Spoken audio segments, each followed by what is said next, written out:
Oke guys, kita mau mulai ya, melakukan uji analisis jalur menggunakan SPSS. Yang pertama ini saya ada datanya, nah teman-teman pindahkan aja data terlebih dahulu ke SPSS-nya. Oke, bentar saya coba pindahkan ya guys. Ya agak ngelag sedikit, tapi tidak masalah. Oh iya, sebelum saya lanjut, nah saya ini akan melakukan suatu analisis jalur mengenai konteks penelitian itu seorang mahasiswa S2 dari matematika sedang melakukan penelitian disertasi. Nah, tentang apa? Bentar. Tentang nah, tentang model kausal yang menghubungkan kemampuan awal matematika siswa yang jadi variabel S1-nya dan kondisi lingkungan belajarnya yang menjadi X2-nya terhadap motivasi belajar matematika siswa, yaitu variabel Z-nya sebagai variabel mediasi yang selanjutnya berpengaruh terhadap hasil belajar matematika siswa, atau W-nya hasil belajar. Nah, penelitian ini dilakukan. Nah, untuk subjek penelitian ada objek penelitian ada 30 siswa kelas 10 SMA. Nah, ini model jalur dari analisis jalurnya. Nah, oke, nah kita pindahkan terlebih dahulu data-data yang ada di sini karena saya di Word ya. Nah, kita pindahkan semuanya, kita blok semuanya sampai ke data 30, kita pilih paste. Nah, ke var di sini, simpan di sini. Oke, agak ngelag ya. Oh, ngelag atau enggak ini? Oke. Kenapa enggak bisa kita paste teman-teman? What the heck, man? Oh, ini coba paste. Oke, bisa. Ternyata ada sedikit gangguan ya. Kayak yang satu lagi untuk yang X2-nya kita sama teman-teman, kita blok semuanya sampai ke sini. Nah, kurang satu, ulang lagi. Oke. Nah, lalu kita paste lagi di sini. Tidak bisa dikontrol. Iya, seperti kontrol V seperti ini. Nah, kita pindahkan aja semuanya teman-teman, kita coba blok langsung 2, apakah bisa. Kita akan pindahkan. Oke, paste, lalu kita paste di sini. Nah, oke, udah dipindahkan semuanya lalu ke variable view untuk mengganti name-nya. Nah, name-nya di sini kita nggak bisa pakai spasi ya. Jadi kita bisa tulis di sini kemampuan awal. Oh, maaf teman-teman, lupa gak boleh pakai spasi. Oke, tidak pakai spasi jadi gini. Nah, ini variabel awal, agak ngelag. Variabel awal, maksudnya kemampuan awal teman-teman. Ini keyboardnya beberapa yang gak fungsi dipakai keyboard software. Kemampuan awal, lalu ada lingkungan belajar sebagai X2. Lingkungan belajar, astagfirullah, lupa. Lingkungan belajar, sama yang ketiga ada motivasi yang keempat ada hasil belajar. Nah, oke, untuk desimalnya teman-teman nolkan aja ya, nolkan semuanya, nolkan. Oke, nolkan. Nah, oke, labelnya ini X1, ini X2 ya, sesuai dengan yang ada di motivasi, di tabel yang ada di Word ini. Nah, lalu ini Z untuk motivasi, hasil belajar Y. Nah, lalu setelah itu measure-nya, nah measure ini teman-teman kita ubah ke bentuk scale teman-teman. Scale semuanya ubah ke scale dan scale. Kayak NASA itu kita balik ke data view. Nah, datanya sudah tidak ada koma-koma lagi. Lalu kita akan melakukan analisis jalur ya teman-teman. Nah, kita ke analyze, lalu ke regression, linear, dan data teman kita full layarkan aja ya. Ini kan kita hilangkan menghalangi. Nah, untuk X1 dan X2 yaitu kemampuan awal sama lingkungan belajar, kita masukkan ke independen. Lalu ini juga sebagai independen. Nah, Yang pertama motivasi. Nah, ini untuk substruktur pertama teman-teman. Nah, substruktur pertama itu seperti ini dulu. Kita pencet oke.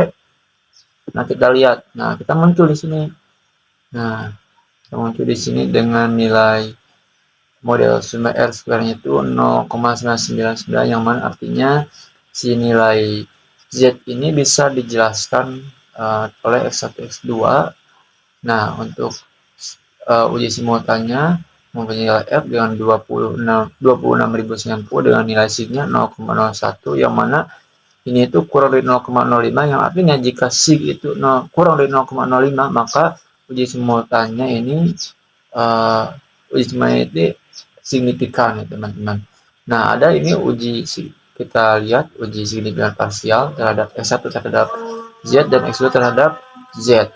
Nah, kita lihat, nah nilai dari standar koefisien betanya itu 1,417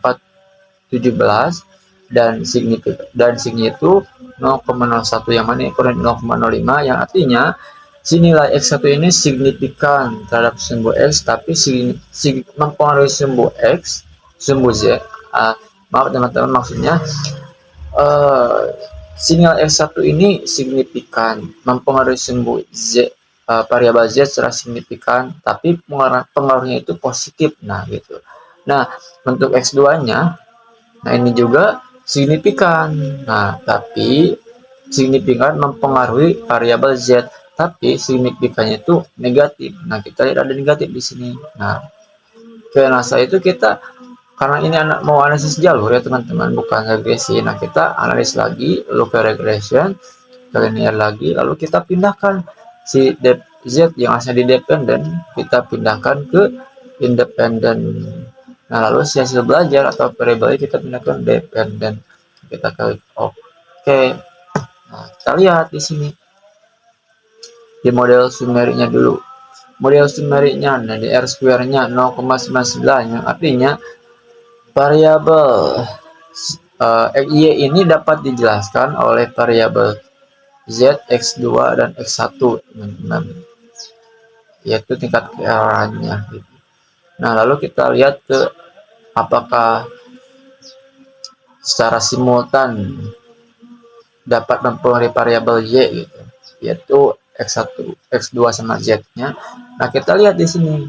Nah, kita dapat F-nya itu 10.375,427 dan sig-nya itu 0,01, yang mana hal ini bisa dikatakan bahwa variabel X1, X2, dan Z ini mempengaruhi variabel Y secara signifikan, gitu, karena mempengaruhi secara simultan signifikan terhadap variabel Y, gitu. Nah, terus koefisiennya kita lihat apakah secara parsial akan signifikan atau enggak. Nah, kita lihat untuk X1-nya signya itu 0,518, yang mana hal ini X1 tidak signifikan, gitu, tidak signifikan terhadap uji parsial dari X1 terhadap variabel Y, gitu, tidak bisa langsung berarti. Nah, jadi dan X2-nya juga tidak signifikan ke mempengaruhi variabel Y, gitu, tidak. Nah, jadi dapat disimpulkan bahwa X1 dan X2 ini tidak signifikan mempengaruhi variabel Y, gitu. Nah, adapun variabel Z ini signifikan, gitu teman-teman, signifikan mempengaruhi variabel Y, yang mana hal ini bisa disebut bahwa X1 dan X2 itu bisa signifikan kalau melewati mediasi, yaitu variabel Z. Jadi bisa disimpulkan teman-teman bahwa dari penelitian ini, bentar teman-teman, kita scroll dulu ke atas, agak ngelag dia sedikit. Nah, kita scroll ke atas, sama kita sini aja. Nah, dapat disimpulkan bahwa kemampuan awal matematika siswa dan kondisi lingkungan siswa ini, bentar, gak kelihatan. Nah, Nah, siswa ini terhadap motivasi belajar matematika siswa itu variabel Z sebagai mediasi, nah berpengaruh terhadap hasil belajar matematika siswa gitu. Jadi X1 X2-nya ini bisa signifikan jika melewati mediasinya, yaitu motivasi belajar. Nah, jadi seperti itu, teman-teman. Oke, mungkin sekian dari saya ya. Assalamualaikum warahmatullahi wabarakatuh.